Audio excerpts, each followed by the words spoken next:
Naam, mtazamaji wa Trend TV, bwana, mmoja kati ya wanadada ambao ni watafutaji kwelikweli hapa town anafahamika kwa jina la Diana Kimari.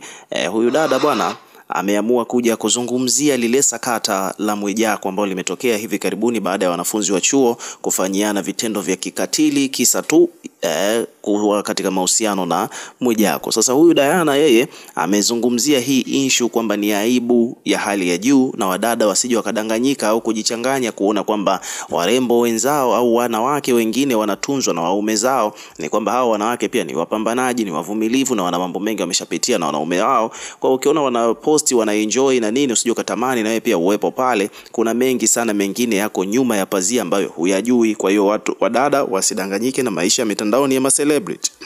So Diana Kimari bwana ametoa maoni yake kuhusiana na kile ambacho kimetokea hususan kwa hawa wanafunzi wa chuo kufanyiana vitendo vya kikatili kisa mume wa mtu. Hebu msikilize hapa Diana.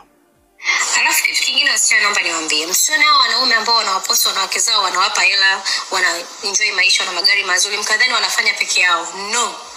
Wengi walikuwa kwenye ndoa, mwanamke anahangaikia huku, mwanaume anahangaikia huku, wakikutana wanaunganisha nguvu, wanafanya maendeleo. Sasa wewe mwenzangu na mimi ambaye huna akili, unavoangalia mwenzao anavopostiwa kule, tena ni mke huyo, unaangalia anavopostiwa kule unadhani kwamba wewe utayapata hayo maisha au utamtoa mke wake kwenye ndoa uingie wewe. Hivyo una akili. Huko shule unaacha kusoma na aibu ya hali ya juu. So huyo ni Diana amezungumzia hiyo issue na watu hapa wamekuja kuweka maoni yao. Kuna mtu kwamba bwana hiyo sio kazi yako. Wewe subiri tu uone video. Mwanamke anayefanya naye maendeleo haimaanishi kwamba ana furaha naye ndani ya ndoa. Wewe vipi? Kuna mtu amekuja kuandika hivyo.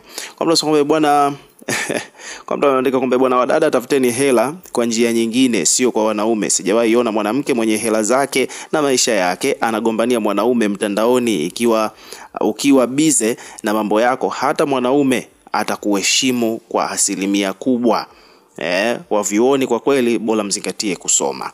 Kuna mtu ameandika hivyo. Kuna mtu hapa amekuja kumsupport Diana, ameandika kwamba uko sahihi exactly 100% na comment ni nyingi sana. Ukiwa kama mdau kwa hiki alichokizungumza Diana, una jambo gani la kuweka maoni yako hapo katika comment section? Comment hapo chini, tutakuwa tukisoma na kureplay kila comment, na pia hakikisha una subscribe kwa ajili ya kupata update zaidi.